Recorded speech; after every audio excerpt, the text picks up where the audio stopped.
Progressive legal shorthand at the speed of 100 words per minute. Dictation start within 5 seconds.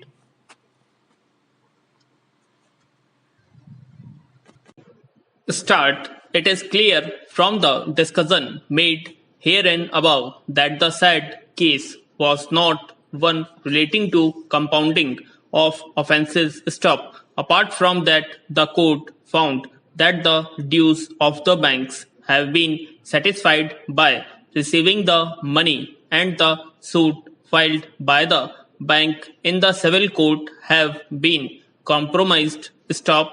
The FIRs were filed in 1987 to 1988, and the investigation had not been completed till 1991. Stop. On those facts, the court, rendering the judgment in July 1996, felt that having regard to the lapse of time, and also having regard to the fact that there is a compromise decree satisfying the bank's dues, there is no purpose in allowing the criminal prosecution to proceed. On these considerations, this court held the prosing of Section 482 of Criminal Procedure Code. Stop. In the fact of that case, the learned judge held that the bank filed suit for recovery of the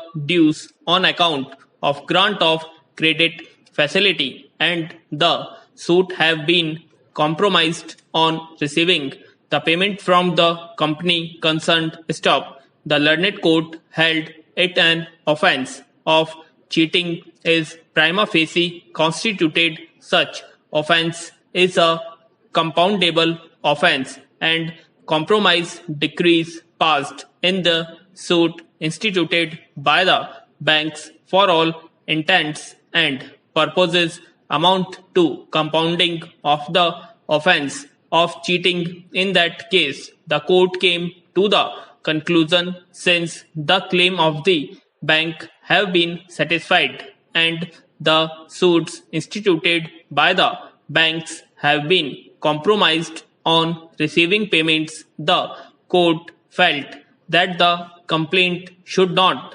be pursued any further, and therefore the decision of the High Court in quashing the complaint does not require any interface under Article 136 of the Constitution. Stop.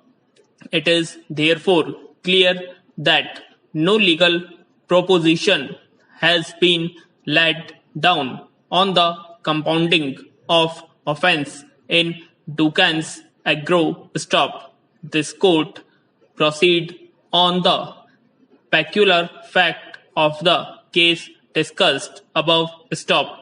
Therefore, the said decision cannot be an authority to contend that by mere sanctioning of a scheme, the offence committed by the appellant company prior to the scheme instead automatically compounded. Reliance was also placed on the decision of this court in the case of CBI New Delhi, reported in 5 SCC 257. Stop.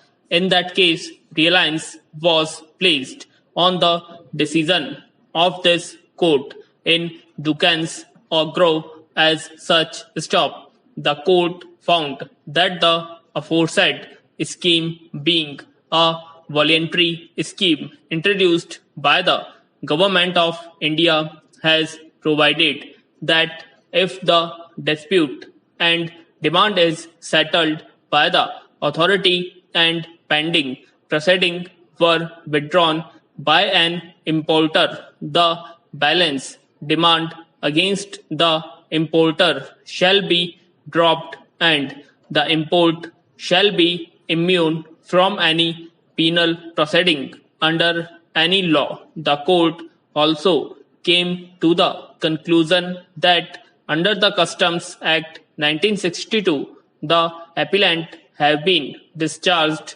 and the scheme granted them immunity from prosecution on those facts. The court held that the immunity which has been granted under the provisions of Customs Act will also extend to such offence that may prima facie be made out on identical allegation, namely evasion of customs duty and violation of any notification under the said act.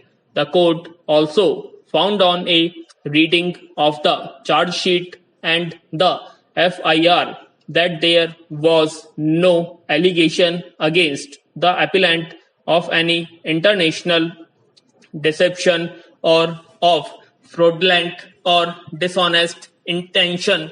On those facts, the court held that once a civil case has been compromised and the alleged offence has been compounded, the continuance of the criminal proceedings thereafter would be an abuse of the judicial process. Stop. Reliance was also placed on the judgment of this court in the case of CBI and other. Stop. In paragraph 30 and 31 of the judgment, this court held that dispute between company and the bank have been set at rest on the basis of compromise arrived at between them. Stop. The court noted that bank does not have any claim against the company. Stop. The court poses the question whether the power of quashing criminal proceeding was suffering from some disability. A person to represent the aforesaid category of persons is only competent to compound the offence, and in such cases the permission of the court is statutory required. Stop. Section 320 within bracket 4 in bracket small b also reiterates the same principle by providing that when a person who is otherwise complained to compound an offence is dead, his legal representative, as defined under the Code of Civil Procedure, may faith with the consent of the court compound such offence. Stop. Therefore, representation of the person compounding has been statutorily provided in all situations. Stop. Relying on the aforesaid clause in section 147 of the NI Act, learned counsel for the appellant argue that a 3-judge bench decision of this court in Damodar case held that in view of the clause in section 147 of NI Act, which is a special statute, the requirement of consent of the person compounding in section 320 of the code is not required in the case of compounding of an offence under NI Act. This court is unable to accept the aforesaid contention of various reasons. Stop. I hope आप सभी को dictation पसंद आई होगी। Comment box में comment करें, और अगर अभी तक आपने हमारे चैनल को सब्सक्राइब नहीं किया तो सब्सक्राइब कर लें और वीडियो को लाइक और शेयर करना ना भूलें। Thank you.